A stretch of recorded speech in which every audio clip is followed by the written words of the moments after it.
Miss Cruz? Kasi yun naman po yung layunin ng mga seminars, di ba? Para mas palawakin ang inyong pag-unawa, mas pagalingin kayo sa trabaho na ginagampanan ninyo. So sa palagay niyo po ba nakatulong ang mga seminars na ito sa trabahong ginagampanan ninyo? Abogado po ako. Ito na nga, JJ Suarez, harap-harapang nilampaso ni Atty. Trixie Cruz Angeles. Suarez, tikom ang bibig. Pero bago ang lahat, maaari kayong mag-subscribe para maging updated sa mga issue at bagong mga balita.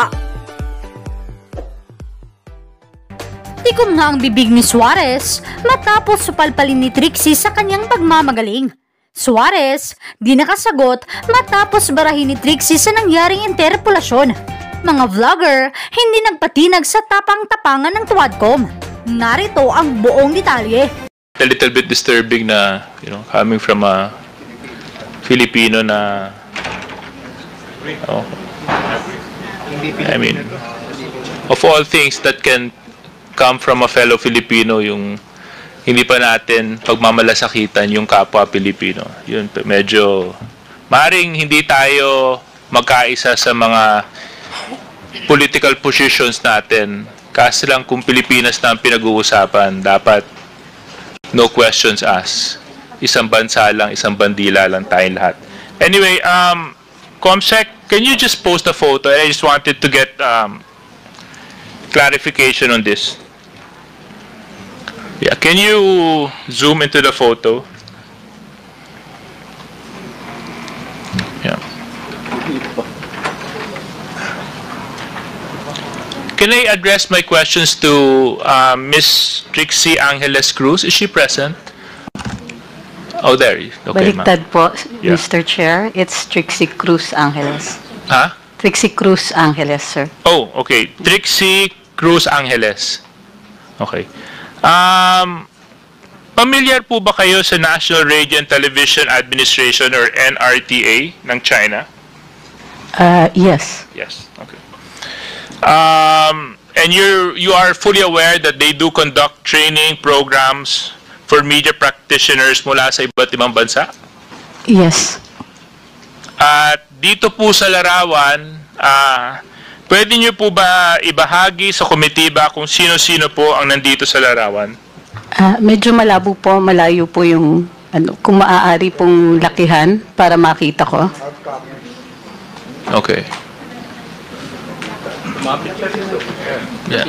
Yan, malinaw na. Hindi, kasi dito malinaw. Pwede lumapit lang siya. Pwede naman po kayo lumapit dito, Miss Angeles.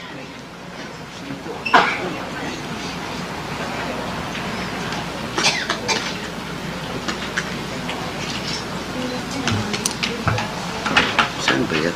Anong plan?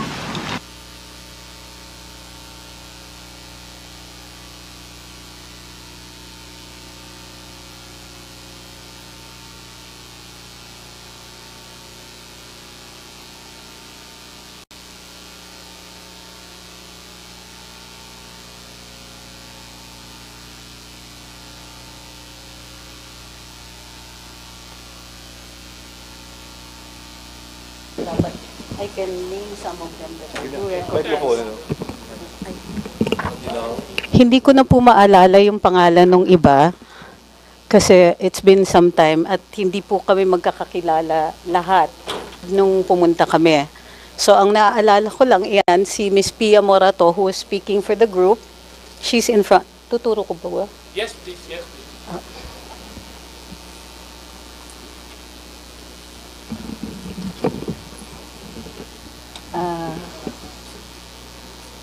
Si Tio Moreno, myself. Tio Moreno? He was there as a journalist and I think an information officer. He's also, I understand he's a blogger. Mr. Mark Lopez and Attorney Ahmed Paglinawan. But the others, hindi ko na po maalala yung pangalan nila. Mr. Mark Lopez? Si Mark Lopez dyan. Behind me. Nakasalamin. Yes, sir. And who else, ma'am? I don't remember the names of the others. Okay. Thank you very much. Can you more or less tell us, Ms. Cruz, when was this seminar, where and when was it held?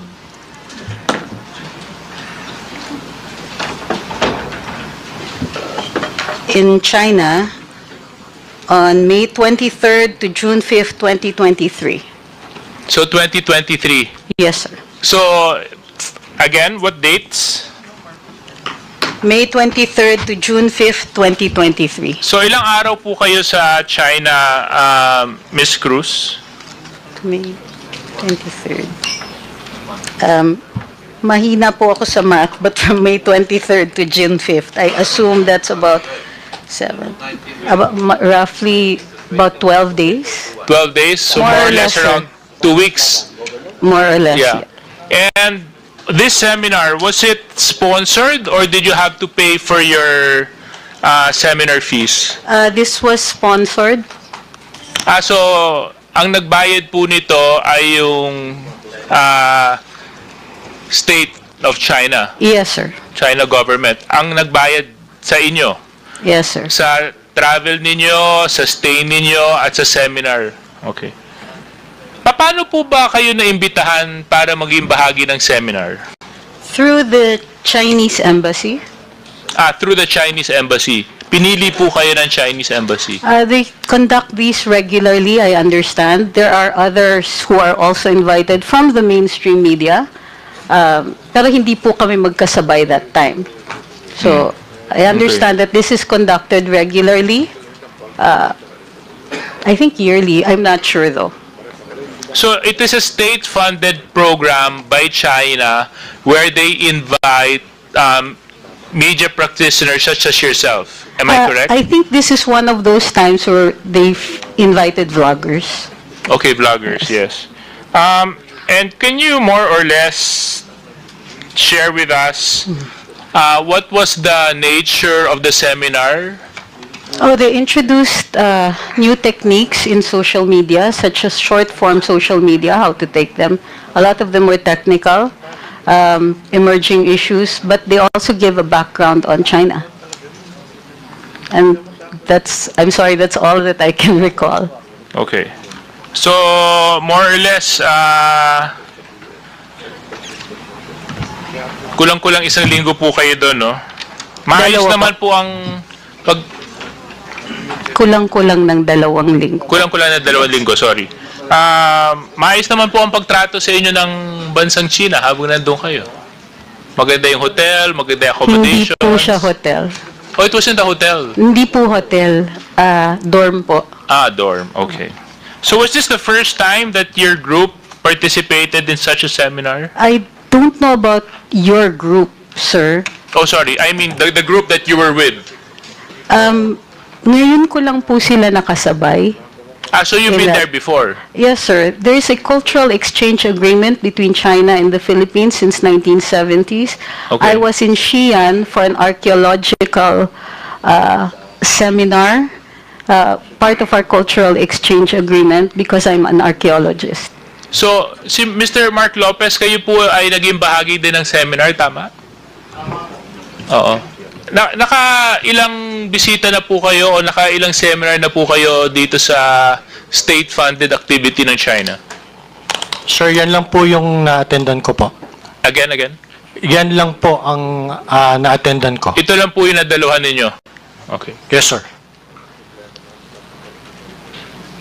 Sir, pa-correct lang po. Yung punta ko sa Xi'an was a conference on cultural property.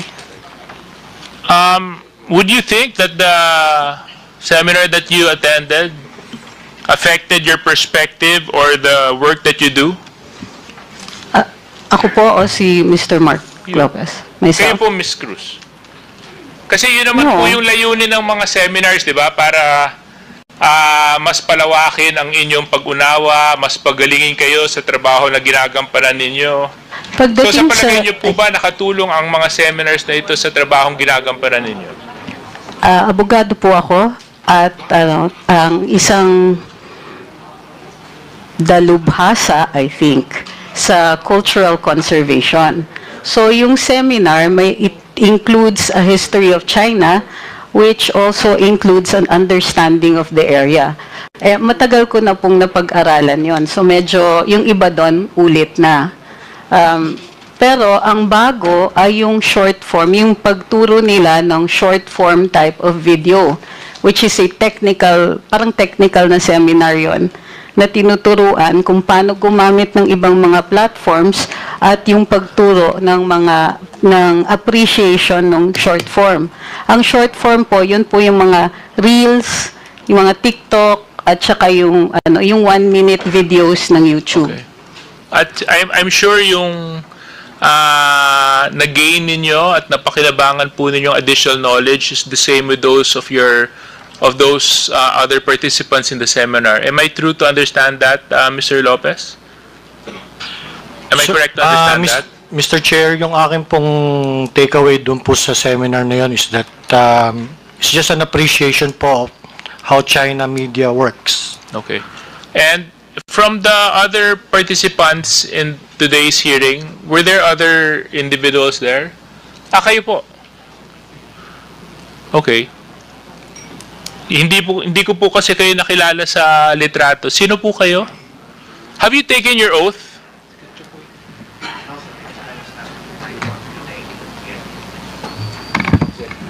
No, sir, because I was not part of the list that you called, and I did not get an invitation personally. But I came here because I was issued a show cause order for the past hearing that I could not attend because I was in Davao City, in Tagum City, and I came here just to submit that and be with my partner. My partner is Attorney Trixie Cruz Angeles.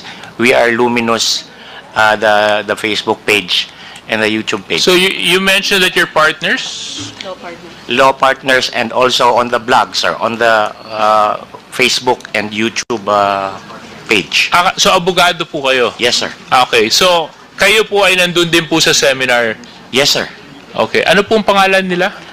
Ahmed Paglinawan. Okay. Thank you very much. So anyway, that's all I have to ask, Mr. Chair, no? So thank you very much. At least inamin po ng ating resource persons na nakinabang po sila doon sa state-sponsored seminar. Mas naintindihan nila yung paggamit ng mga reels, ng mga threads, ng mga short videos. Ang pakiusap ko lang, sana itong dagdag kakayahan na naibahagi po nila sa inyo ay magamit nyo po para sa kapakinabangan ng bansang Pilipinas. Maraming salamat. No? Thank you. The next interpolator will be Representative Sia Jong. You have the floor. Thank you, Mr. Chairman. Bismillahirrahmanirrahim. Assalamualaikum warahmatullahi ta'ala wa barakatuh. Magandang hapon po sa ating lahat. Mr. Chair, I'd just like to know, are we still joined by NBI? Is NBI here? NBI? Thank you. Mr. Chair, just want to know the current state of our laws regulating the spread of fake news, because there have been a lot of discussions earlier regarding the fake news and misinformation and disinformation. I just want to know what are the laws that have been implemented and so far as countering the proliferation of malinformation, disinformation, and if there are gaps within, if there are gaps in the implementation of our laws, or if there be sort of short-handed pagdating doon sa pag-implementa ng batas, or if there's really a need to probably, Mr. Chair, to introduce some measures so that we can close the gaps. I'm sure, and based on the previous hearings, Mr. Chair, I understand that medyo this is a new frontier. I think this is a new area of concern, itong online. There has to be some sort of an additional measures or mechanism to regulate, anything, or regulate the social media. Mukhang yun ang hindi pa natin nabubigyan ng pansin. So gusto ko lang po malaman from the NBI, and partially these questions have already been answered or been asked, I think, last hearing to the NBI, but just want to go back to some few salient features that we want to find out from NBI on how they deal with misinformation, disinformation. So ko lang po matanong, when it comes to investigating cyber crimes, is NBI the lead agency, or do you have other agencies involved in that?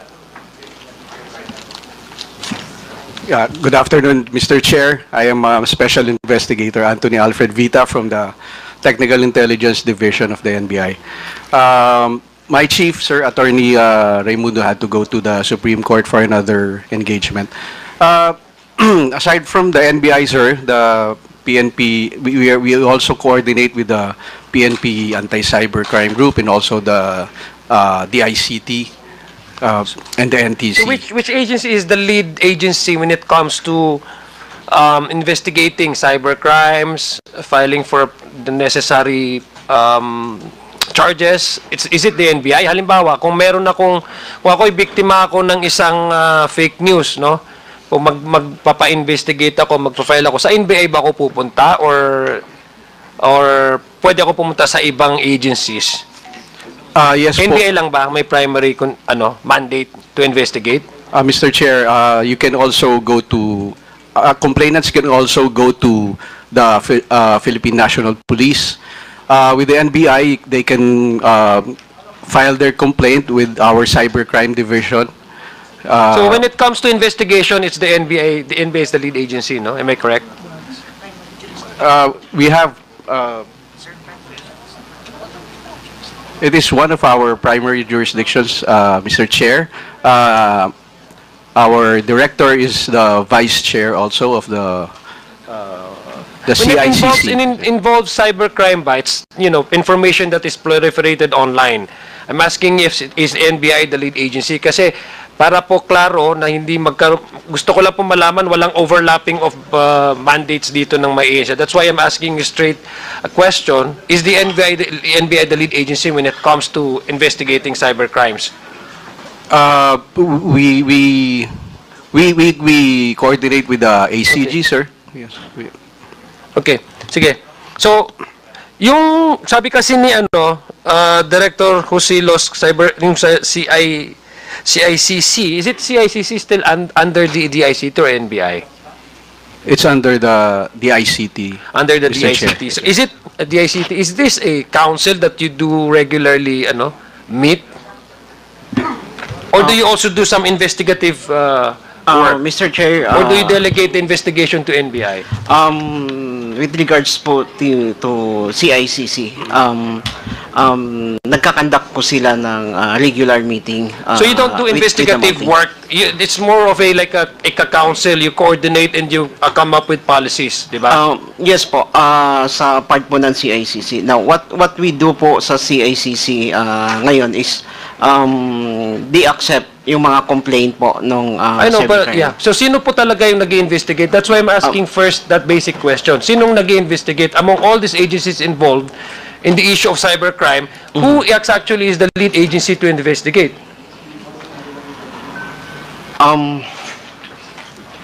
For now po kasi ganito ang nagiging situations.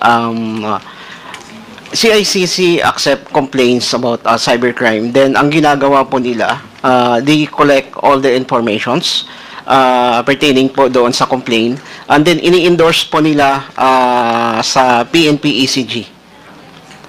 Ano po?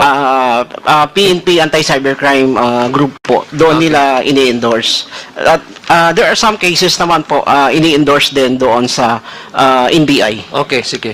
So ibig sabihin, agencies can be investigated, or a case can be investigated simultaneously by different agencies? Parang ganun po. There are cases po na dinidiretso na sa PNP or sa NBI. Okay. May cases naman po na dinadaan din sa CICC. Okay. Sige. Okay. So, gusto ko lang balikan kong NBI, if I may, Mr. Chair. Ano po yung mga karaniwang mga iniimbestigan nyo covering cybercrime? Included ba ito yung mga fake news or misinformation na sinasabi? Is it itong mga fake news na pinag-uusapan natin, can they already be considered as a cybercrime? or unless there's really a charges filed for a certain individual for it to become a crime. Mr. Chair, we are with the Technical Intelligence Division. Yeah, sino? Yes, sir. Mr. Chair, yung regular attendee kasi si Attorney Angluben of Cybercrime is in the field right now. So, hindi po kami... Pero this is just a regular guidelines on how you do investigation. I'm just asking you the policy of NBI. Can say, for example, itong mga sinasabi nating fake news, can that also be qualified or categorized under a crime, and cybercrime, for example, and can already be investigated? Yun lang gusto ko malaman. In some cases, Mr. Chair, yes. Like, for example, it's, let's say, cyber libel. It can be investigated by our cybercrime. Yeah, but if there's, for example, there's no actual charges that has been filed. Kanina nakita nyo po yung ano, no, yung mga pinapakita nila ng mga short videos sa TikTok na wala naman actual na nag-investigate, but we know that the implication of that really is, if not being handled, civil unrest, the very least, disturbance in the streets, di ba? So, for example, there's no actual person that has filed, or even the agency concerned has not filed the case. Can you do then some investigation without even an actual file? Can that be considered as a cybercrime? Categorized cyber, even if without a filing of a certain specific charges? Mr. Chair, usually there's a complainant to start off the Ibig sabihin, investigation. there's no preventive measure for the NBI to determine whether such videos that come out and online is criminal in nature or not? Normally, Mr. Chair, there has to be a Bakit yung sinasabi nila na mga tao na nagsasabing may nag-resign na mga police men, tapos hindi pala siya totoo? So, I mean, if you ask me, that is the intent of that really is to, to provoke emotions, incite a certain degree of emotion, so that they would see some sort of unrest in the streets. And it's not really inviting a healthy discussion based on facts and truth, but it's merely to really incite certain emotions, to galvanize a certain support group base. And of course, yun ang nagiging trend. So would that constitute for you under the NBI or the DICT? Have you discussed that there will be some sort of a definition for any agency to at least do proactive investigation so that things might not happen and repeat again? Let me ask you, DICT. Mr. Chair, in terms po with the DICT, sa amin po sa Cybersecurity Bureau, ang ginagawa po namin is we do monitoring. Especially po pag may mga recent incident or it's a matter of national issues po. Nagkakandak po kami ng monitoring kasi we know for the fact na may mga following instruction po sa amin to conduct certain to gather informations po doon sa pang ganon. Okay. Mr. Chair, may I ask NBI? Ganito na lang. Paraphrase ko na lang ang tanong ko. Kailan nagiging cybercrime ang fake news? Mr. Chair, for example po, pagka medyo libelous na siya, sir. Pag libelous na siya... Including the pagpapalaganap, pa? Oo. Yes, Mr. Chair. Yes. Pagka pinalaganap po, Mr. Chair, then it becomes... So pagpapalaganap doon. Yes, Mr. Chair. Can you at least give me some existing laws, for example, na po pwedeng sabihin natin na pagpapalaganap ng fake news ay apart from cyber libel, no? Ay po pwedeng ma-fall under the certain violation of a certain law. May alam po ba kayo, NBI or DICT, yung pagpapalaganap ng fake news?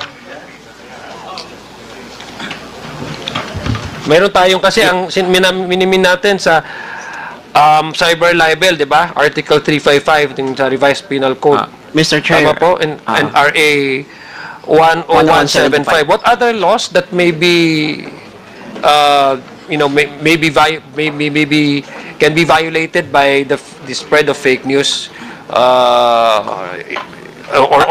Yes, apart from yung cyber libel? I'm not a lawyer po, pero...